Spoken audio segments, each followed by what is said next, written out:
Introducing our first panel discussion, I'd like to introduce Laurian Hartzenberg. Laurian is the retail news editor and the managing editor of Bizcommunity.com, a South African-based online news publisher catering to business audiences across 19 industries in Africa.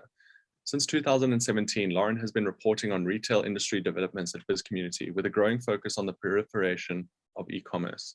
In March 2021, she stepped into the editorial role as managing editor of Bizcommunity's editorial team. She's passionate about showcasing innovative ideas and creative people, contributing positively to Africa's business landscape. Welcome, Laurian. Thanks so much, Adam. I'm so happy to be here on behalf of Bizcommunity and equally to be part of this exciting conversation around the growth of e-commerce in Africa and abroad.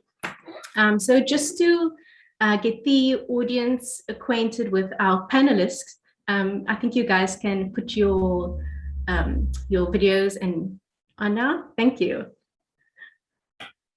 So to get our audience acquainted with each panelist, could you just give us a short intro about yourself and what it is that you do in your work?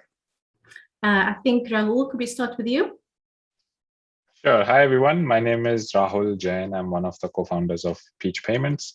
What we do is we provide payment solutions to any business that wants to sell a product or service through a digital channel, such as a website, an app, a call center, email, SMS. Yeah, we've been active in South Africa for the last 9 years and also now present in Kenya and Mauritius. Joseph? Hi, everyone. My name is Joe Sindaha. I'm from Nestlé, here representing the Eastern and Southern Africa region.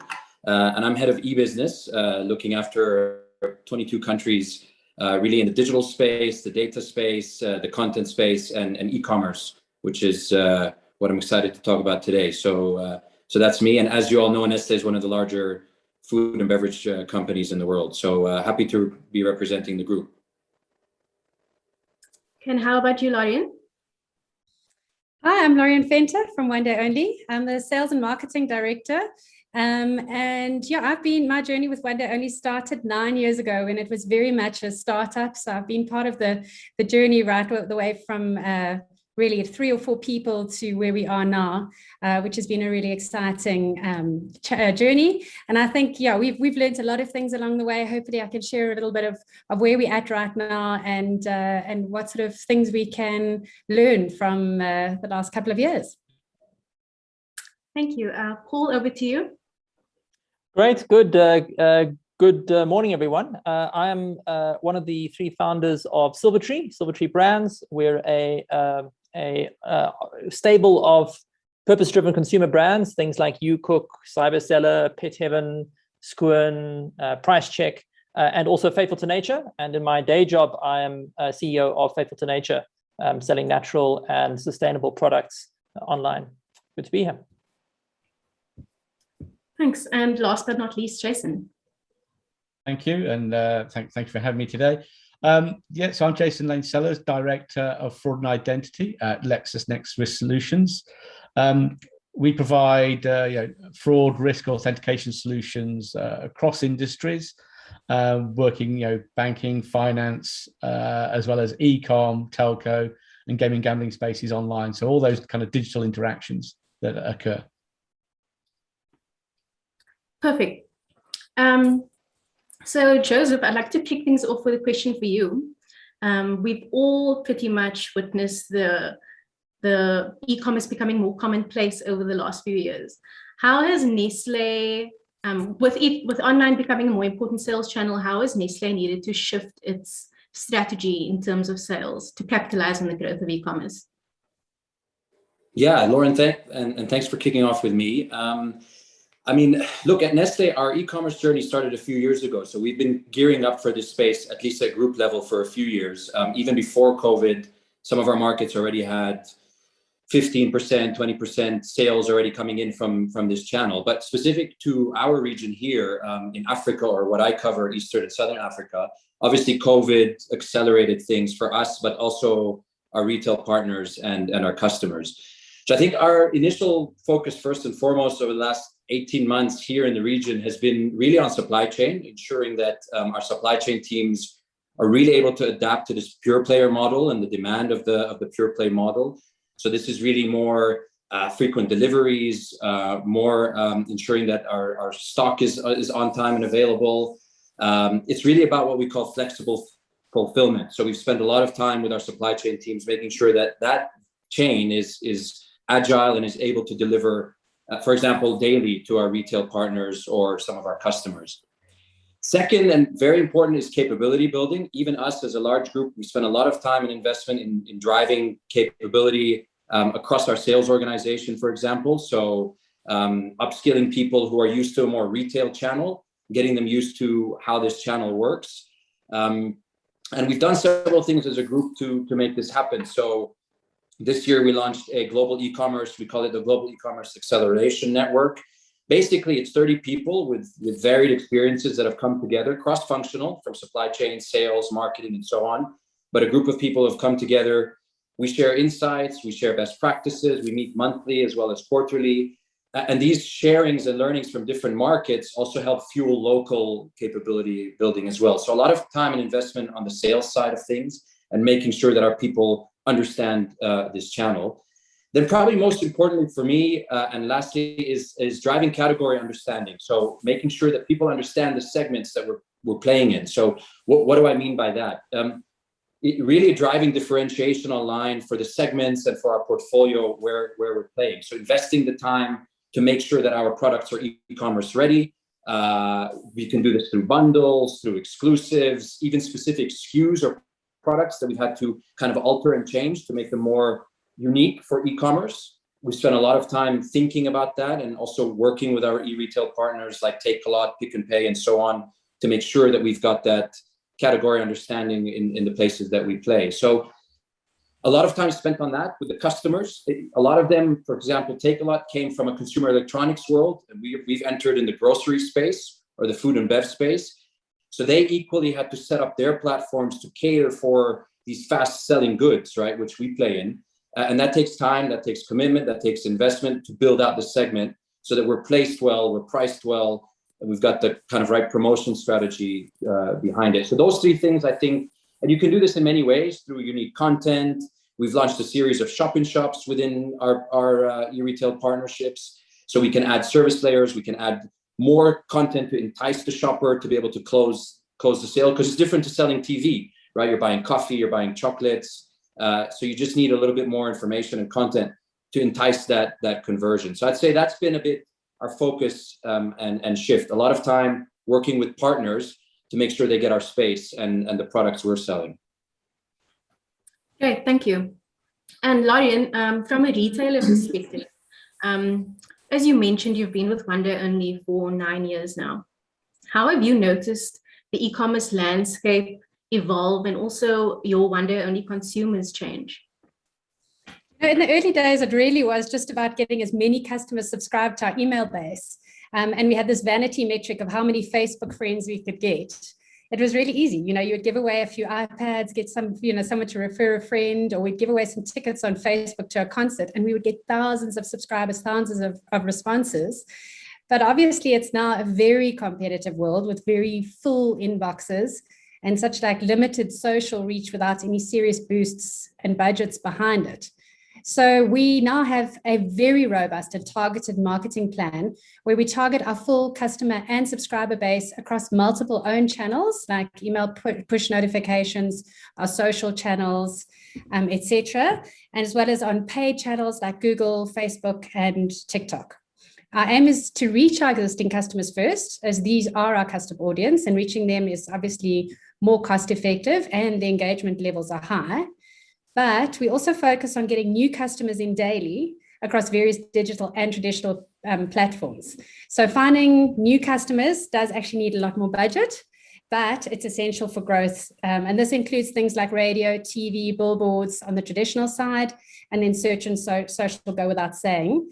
At the moment, it's really all about video and in the digital world, and we are really working hard in this area and new areas like TikTok, which are growing massively. Okay, interesting. Thanks, Laurian. So Rahul, over to you.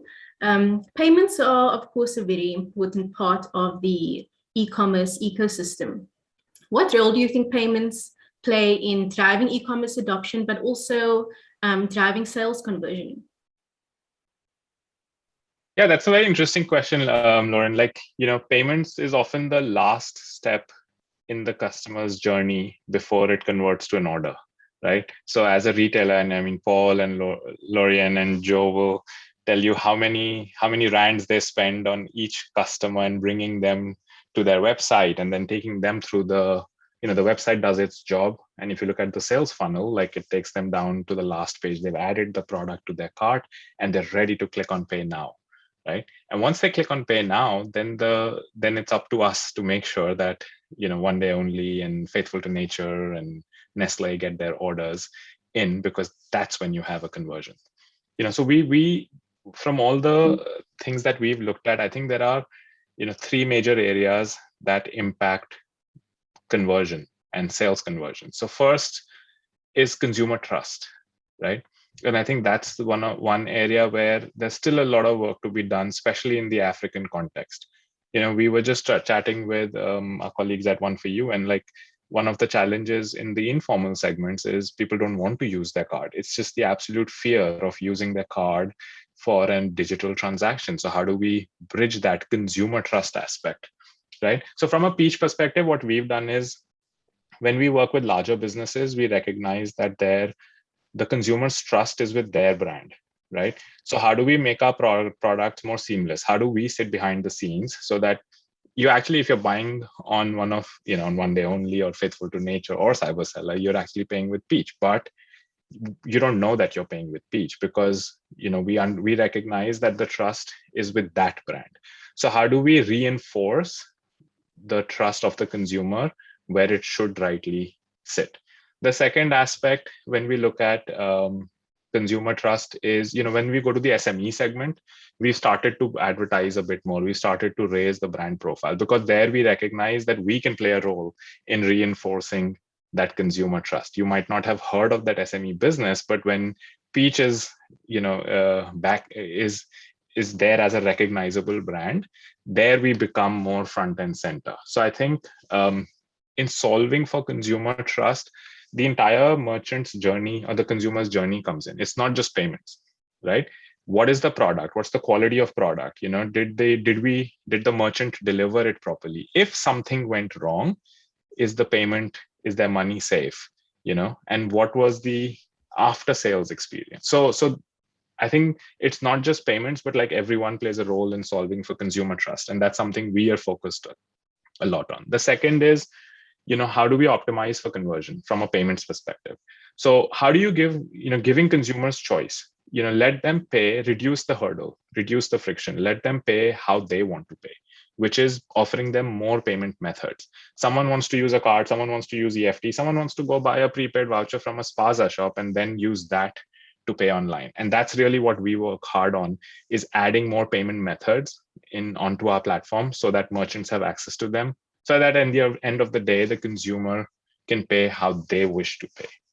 The third aspect is reducing the friction in the checkout experience. And there, it's things like one-click checkouts. How do we make sure that we can enable a seamless user experience? Before they have buyer's remorse, they've already clicked on pay now and the money's gone off and, it's a done deal. So it's, we work hard on introducing features and making sure that we're not just talking to the merchant, but to all the service providers downstream, so that the bank recognizes that this is a safe transaction, that, if we're not seeing conversion rates at the levels we want them, we go back to the issuers and start engaging with them to say, hey, this is a legitimate merchant, and what should I send you further to make you trust this transaction? So I think it's those three areas, right? Consumer trust, the optimizing for conversion, and then reducing the friction in your customer's journey. And payments plays a key role in all of those three. And I think that's how we look at it. And I know it's a lot to solve for, but that's really what we try to work on and try and solve for our customers and for our merchants and their users. Great. And So Jason, Rahul obviously touched on the point of trust, and security obviously plays a very big part of that. How has LexisNexis seen the global growth of e-commerce impacting the fraud landscape? Yeah, and it's a very good point, and Rahul mentioned trust and customer journey. So what we've seen with the shift over the last few years, really, as Joe mentioned, organizations over the last few years have been moving their digital transformation programs forward to move on to online selling, online interactions. And the fraud and criminal picture, security picture has followed that. So the growth in cyber crimes, cyber attacks has shifted from the physical to digital, but also shifted from the kind of manual to automated attacks. So they're much higher scale, much higher volume, and more recently, is shifting to kind of personalized and targeted attacks as well, because they're targeting those new to the digital space, the consumers who are new to digital space. They've been setting up new accounts, starting to interact with those accounts, understanding the payment journeys and the flows, and not necessarily understanding the steps in the process and where things would be verified and things wouldn't be. So we have our customers who are kind of trying to protect their kind of digital interactions. We also look at that we produce a cybercrime report every twice a year, where we're looking at digital transactions and fraud risks. And what that shows us in the e-commerce space and digital space, for new account opening, for example, for an organization themselves going into digital, over 1 in 10 new accounts across the globe are attempted fraud. In some markets, it's very, very high. Some markets are starting to get more control, where they're more established and more have the various controls and processes in place. But the situation, those controls and processes, nobody likes talking about fraud, nobody likes talking about risk. It's not something necessarily we want to bring to the front of the picture, but it is something that affects both our consumers and our organizations. And in the digital space, the volume and scale of attacks can be so much higher than traditional kind of physical elements. And so we need to address that.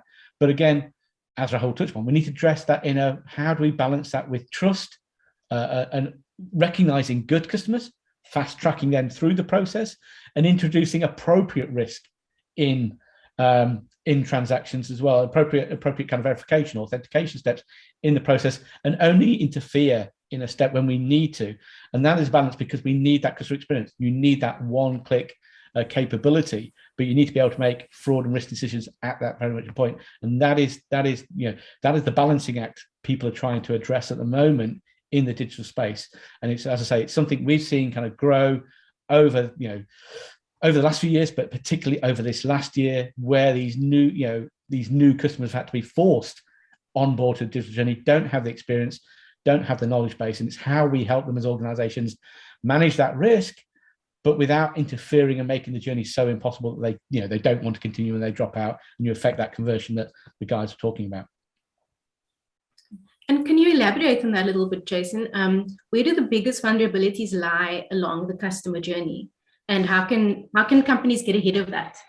Yeah, so what we're saying, so kind of break it into kind of three. The easiest thing for us is break it into 3 steps. You've got aspects of new account and new account opening. So when you establish a new consumer online, how do you verify and authenticate that element and validate that the person signing up is the person they're purporting to be and going to transact necessarily? Then we have what I would call kind of the login stage. So they've got an account, now they're managing their account, whether it's they're adding purchases, whether they're managing their account, changing their details, updating their password, etc., that kind of aspect. And then to touch on Rahul, the payment side of things, that processing the payment and transacting risk there. So what we're seeing is high rates of attack in new account opening. That's obvious in terms of identity fraud and identity manipulation. But recently, over the past year, is a particular growth in the login space, the account management space, where they're targeting users now for their details, for their credentials, their sign up, their usernames, and then going and changing, manipulating their details to take over their account, to manipulate and then process transactions through the payment and take advantage of goods and services that are made available online, or actually just use the other attack we're seeing in that kind of login account management space is where they're accessing the account details, verifying the account details, but then shifting the attack elsewhere, i.e., I may have a username and password that I use to log on to your website.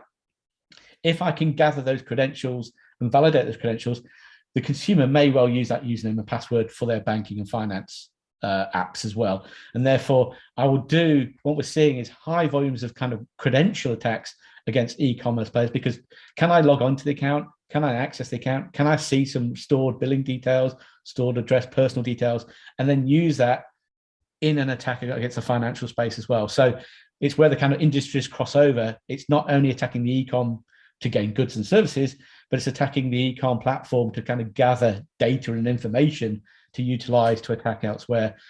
But consumers worry because where did their details get compromised? How did their details get compromised? And it may come back to the e-com player in terms of the brand aspect that the guys have talked about. Okay, thanks, Jason. So I'd like to take a slight departure and just switch focus to building a compelling online offering. Paul, I think you're probably a great person to speak to in this regard.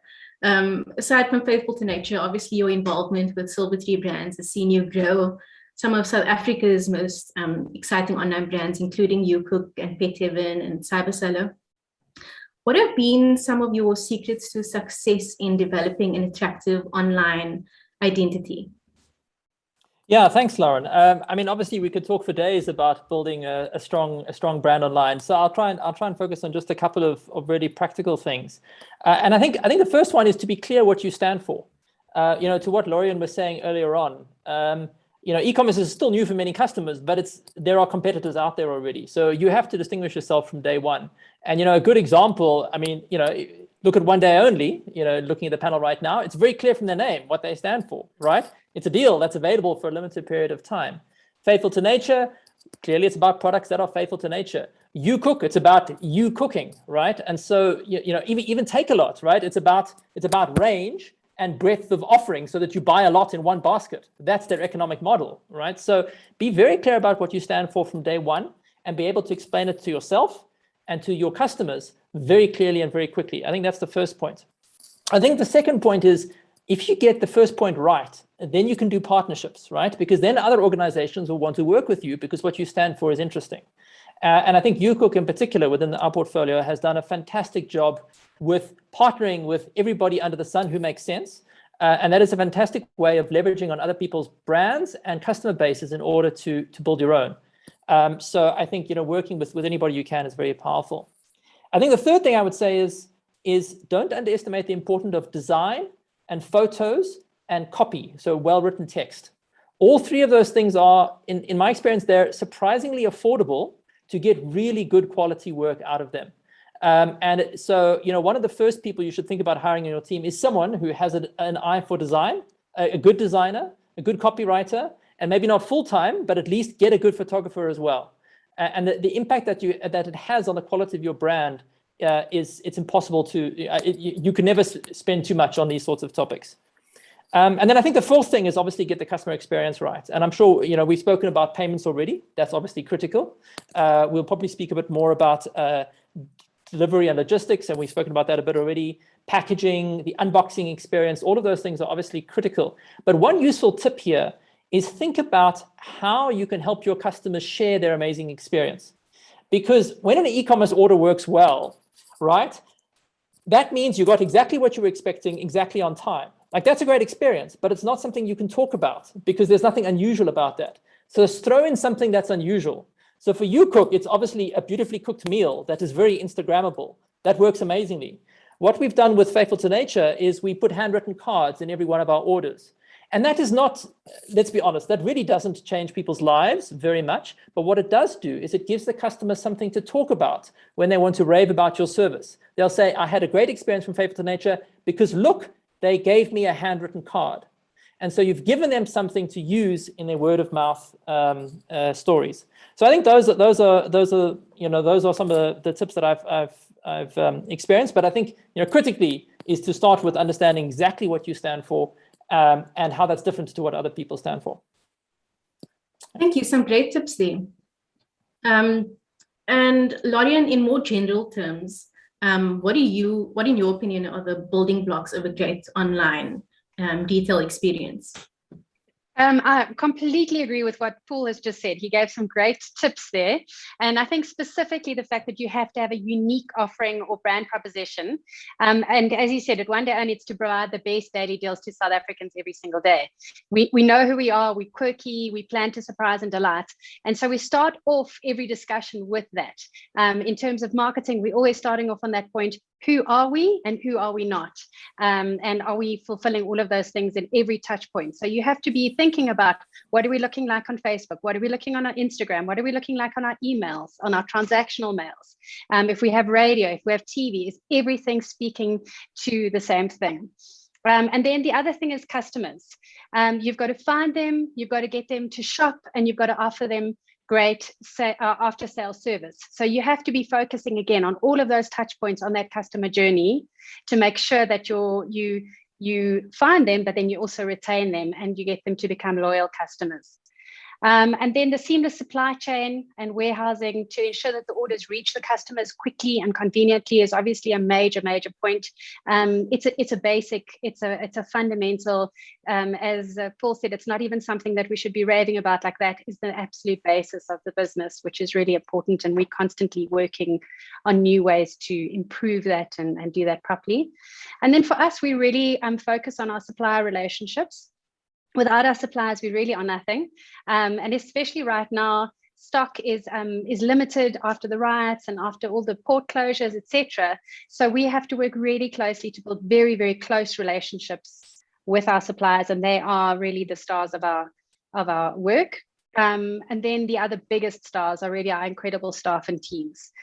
So yeah, that's really important. We've got amazing, dynamic, exciting people in the business. Many people that are young and just really full of enthusiasm who come and join us, and we do a lot of training on that. And then obviously on the more skilled technical areas, we bring in experts on that as well. And then just the last point I wanted to make was obviously customer experience on the user experience on the website. So you need to make sure that you are quick, easy for people to do that quick click through to be able to purchase. And we've just done a survey recently, and trust is what people are looking for. Trust in the brand, trust in your quality, trust in your payment services. And that's why we have partnered, for example, with Peach, and that's going really, really well, because you know that you are handling very, very secure and important details, and you have to make sure that that is going to be looked after well. Great, thanks, Laurian. Joseph, I know that speaking to Paul's point earlier about product display and design and photography, what do you see as the key components in building an enticing digital shelf for shoppers? Yeah, and Lauren, I love the fact you called it digital shelf, because really that's what it is. And Paul is right. Over-invest in this space. Don't under-invest in this space. I think a lot of times people overlook it. But for me, I think it's the most important step in kind of enticing that last checkout point, or for the shopper to add to basket. So look, for us, we say, and Laurian and Paul said it in different words, but for us, we first say that you be visible, be attractive, and be easy to find. So obviously be obviously ready for people to find you and be able to shop for you. Not to get overly technical, but I mean, for the audience out there, I'm sure a lot of people are thinking how to get started with this. We focus a lot on what we call e-content. We call it e-content, which is e-commerce ready content for your product detail pages, for example. So we focus a lot on what we call basic images and advanced images. So we spend a lot of time making sure that our SKUs have the right front of pack, back of pack, lifestyle shots. We focus a lot on shooting. I mean, Paul mentioned shooting and having the right designers. Focusing a lot on product in use and product in context. So showing our product with consumers in consumption moments and consumption shots, or lifestyle moments. We focus a lot on that as well. We also, Amazon, by the way, A+ pages do a brilliant job at this, right? Allowing you with the different thumbnails to really tell a good, strong product story. So we take a lot of our learning from Amazon and their A+ pages. We also, on the opposite side, put a lot of emphasis on kind of search relevant features and benefits, right? So product descriptions. That's also, I think, something that people really underlook. So these aren't generic descriptions. These are search relevant, search worthy descriptions. You need strong copywriting skills to be able to do this right. So similar to Paul saying, bring on the right design team. I think hire the right copyright team. Don't give out, generic product descriptions. Focus on those that really call out your features and benefits. Call out product attributes. We call it romancing the product. So write descriptions that really romance the product and kind of attract it to the shopper. And all that aids in kind of shopper conversion. So I think in summary, work on these key components of the right images, the right product descriptions. Ratings and reviews is massive. And I think still in South Africa, I mean, maybe Paul and others have a point of view as well, but still on the retail side, ratings and reviews for us massively, I mean, they're there, but people don't really spend the time in syndicating ratings or reviews. We're pushing a lot of our retail partners to invest more in those products. We know from Amazon, for example, that any SKU that's got over, 21 reviews is likely to get 10x more in terms of conversion. So focus on ratings and reviews. And finally, it's a new space for us and the retailers, but the advertising placements, what we call retail media. So that's spots that you buy on Take a Lot or Pick and Pay, where they're paid advertising spots. Really treat that as a shopper marketing exercise, right? So really kind of templatize that approach. All your banners or ad placements should have enjoyable visualizations of your products, high resolution pack shots, relevant and strong shopper call to action messages. Really invest the time in making sure across each of your products, you know what those strong shopper messages should be, a shop now button, and so on. So I think all of those, if you do them well and focus on that product detail page where you're actually listing, you'll have a beautiful looking digital shelf. And we spend at Nestlé a lot of time kind of focusing and investing in that space. So yeah, those would be my tips for the right attractive digital shelf. Thanks, some great advice there, Joseph. So Rahul, let's skip to you. I'm sure that there are quite a few people in the audience who are perhaps just embarking on their e-commerce journey. Perhaps they've just been doing a lot more traditional physical retail sales. What sort of questions should they be asking a potential payment service provider as they sort of take this step? I think if you're just starting on your digital commerce or e-commerce journey, I think my one advice would be speed it up. I mean, we saw that during the first half of 2020, there was like a mad scramble of even tier 1 businesses, which typically takes 6 months to a year to go online, trying to go online in 2 months, right? What we've seen over the past year and a half is a fundamental shift in consumer behavior where, people were forced out of their comfort zone to try digital commerce and there's no going back. We every month at Peach, we view this transaction data and we're like, okay, is it going to dip now? Is it going to dip now? It isn't. It's just growing every month on month. So if you haven't started, start now.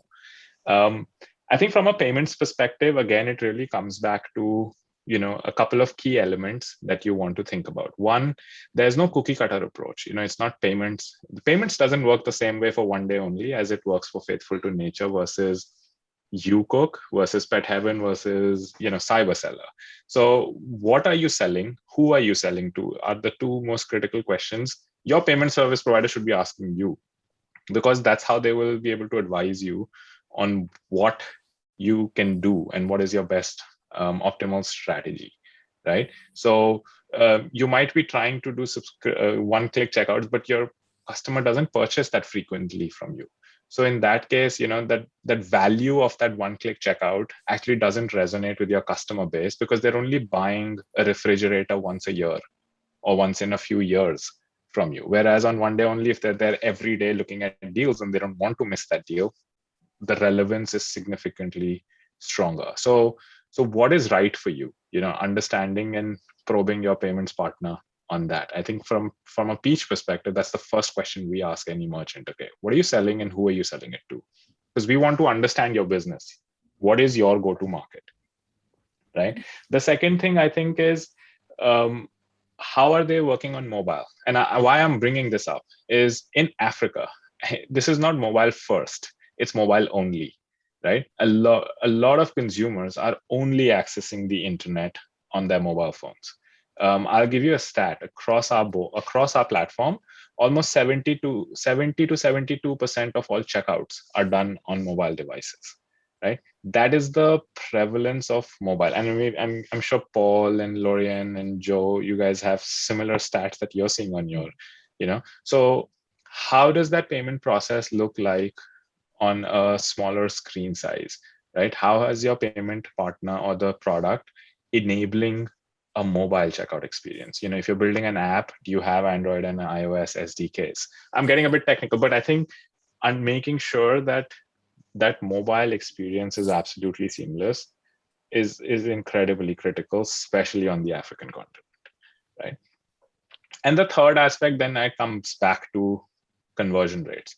So, what is the choice of payment methods? How does your partner help you improve conversion rates? What are they doing? What features do they have that help you drive that conversion rate? I mean, everyone here in this room is tracking one metric and one metric only, and that's conversion rates, right? And so for us, that's how we think. That's what we monitor. We actually track conversion rates across our merchants. And if someone's conversion rate's a bit low, we proactively call them and say, hey, what's going on? How can we bring this back up? Because we don't want your conversion rate to be low, because that means we're making less money as well as a payments provider. So it's very aligned for us. So yeah, I would say, think about those three aspects. So, mobile is incredibly critical. What can they do for conversion rates? And what are they really thinking about your business, or are they just selling you something that's cookie cutter and might not work for you at the end of the day?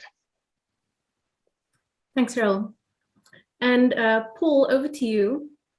For e-commerce businesses, perhaps looking to take the next step and scale up, and are perhaps looking for investment to do so, what is the groundwork that they should be doing before they approach investors to give them the best chance of success?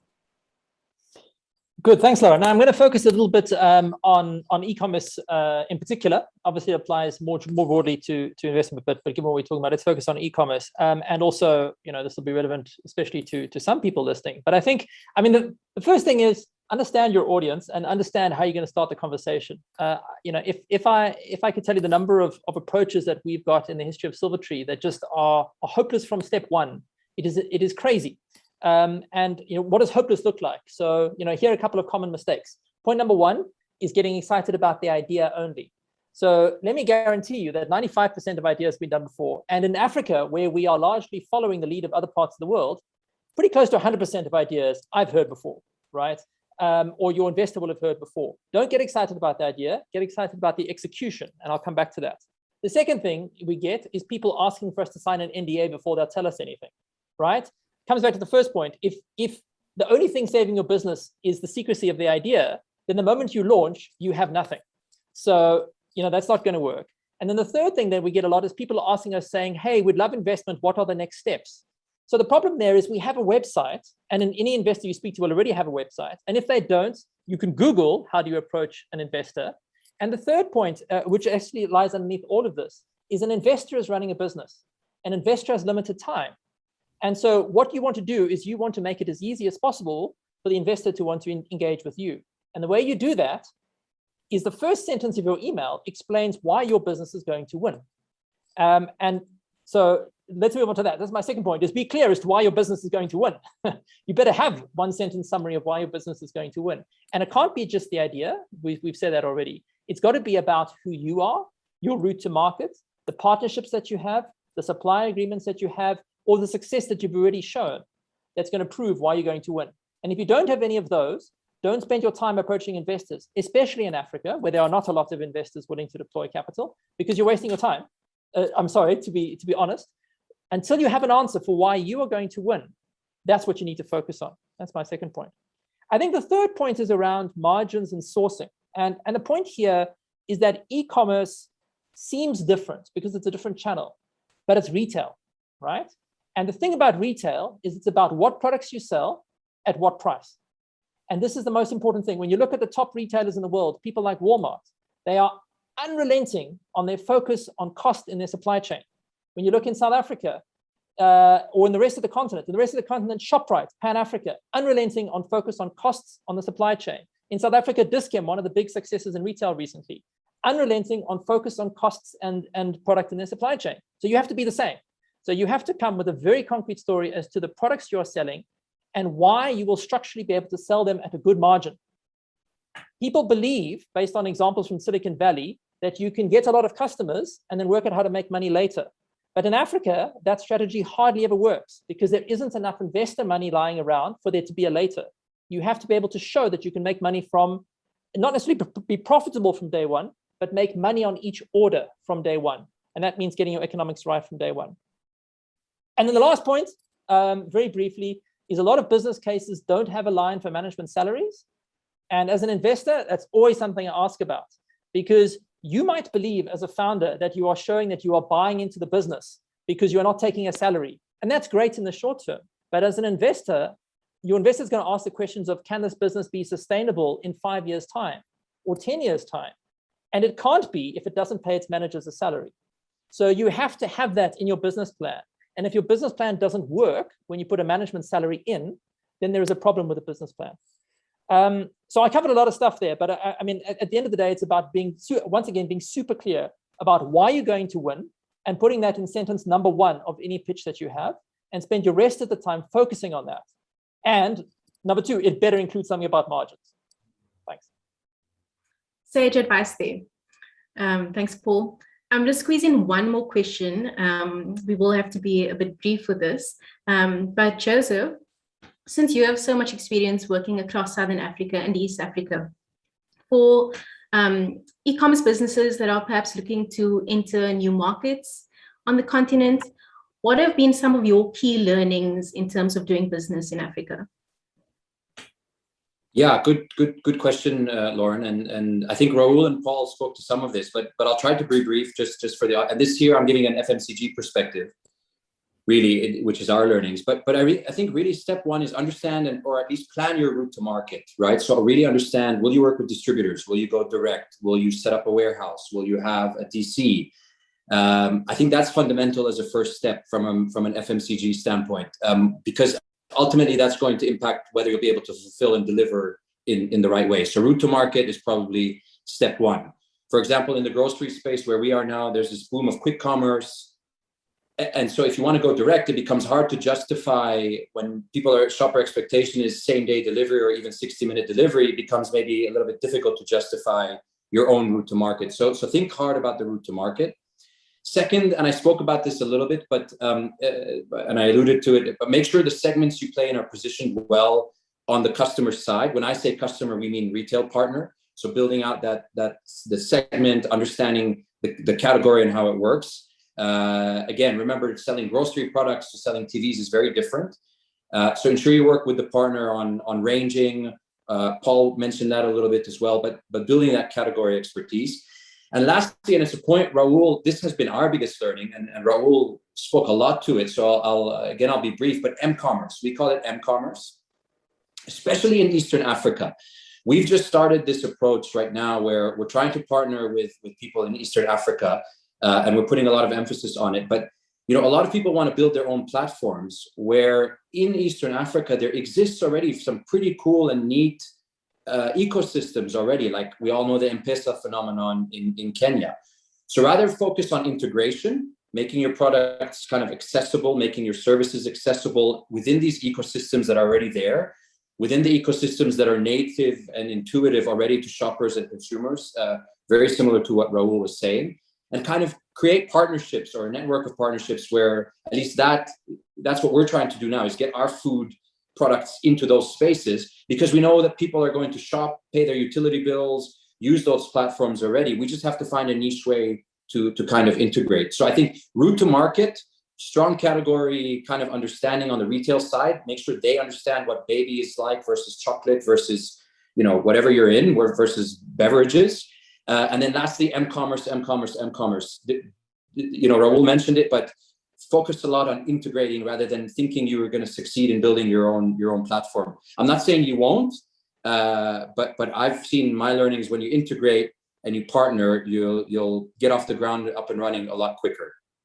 Yeah. Great, thanks, Joe. So unfortunately, we've reached our time limit, but I would love to have each person just give us your one top tip for individuals and companies that are in the audience who are looking to capitalize on the growth of e-commerce. Laurian, let's start with you. Thanks so much. Look, obviously, I've summed up quite a lot earlier on the building blocks of a successful business, but I think the most important thing is to know who you are, what your business stands for, what makes you unique and special, and then to know exactly who your customer is, what they're wanting at all times. And the way to do that is with data. We have so many dashboards that we're looking at on a daily basis, so we know exactly what's happening on analytics from a Google point of view, and we know exactly what is selling on an hour-to-hour, minute-by-minute basis, etc., and then using that data to be able to make your decisions. So there is so much. We are very, very fortunate in the digital space. We have so much data available to us, and we need to be using it. We need to be analyzing it. We need to be studying it, and that way we can really get an understanding of what people want, and then you can serve it up to them. Great. And Paul? Thanks. Yeah, I've shared lots of tips, but I think maybe one last one is even better, even more important than doing a good job is doing a predictable job. And this applies across payments. It applies especially across delivery, but customer service, everything. Is that time and again, customers, they like fast delivery and they like easy payment, all those sort of things. But even more, they want to be able to know what to expect. So they want to know when their order is arriving, even if it's a day longer than they would like, at least they know. And so, you know, to what Laurian was saying, make sure, don't monitor only your average. Also monitor your worst cases and make sure that people are not getting negative surprises. Jason? So, yeah, from my perspective, obviously, I'm going to highlight the aspect of integrate fraud, risk, protection from the start. Put that at the start of the waterfall, integrate that through your customer journey. You want to build it with your customer journey. You want to have that experience. That's simplistic, user-friendly experience, but you need to be able to authenticate and trust your customers and verify who they are each stage through the journey to make it nice and smooth and nice and safe. Protect your brand, protect your revenues, and ultimately that will develop that customer trust and customer interaction conversion for you as well. But you've got to be done from the start. It's not something to bring in, if you leave it till later in the stage until you've built that customer base up, you've probably already been attacked, you've probably already lost, the probably impact's already there. So build it from the start. Thanks, Jason. Rahul? Yeah, I think for me, like the big tip is if you're not on digital yet, I mean, start yesterday, right? Like, and I think that's the one thing is digital commerce is not going away. And, figure if you're not doing it already, yeah, start yesterday. Thanks. And finally, Joe. Yeah, so again, we've talked a lot, but not to sound cliche, but I think our biggest thing has been, or my learning is that don't be afraid to try new things and experiment, propose solutions across the value chain, right? From the product side, on the supply chain side, push back. It's a new model. People aren't used to working in this space. And when I say people, meaning people in your company, in our case. So experiment, don't be safe. A lot of people choose to be safe all the time. Experiment, try new things. And in the beginning, understand that you're probably going to invest more. That'd be my biggest tip is in the beginning, you're probably going to invest more in the first couple of years. And that's okay, right? And don't feel that you constantly have to justify to stakeholders or managers that upfront investment, because probably in the first 2 or 3 years, you will overinvest until you start to see profits or become accretive. It'll probably take 2 or 3 years' time. So be comfortable with that. Yeah. Thanks, everyone. I think you've shared a wealth of valuable information.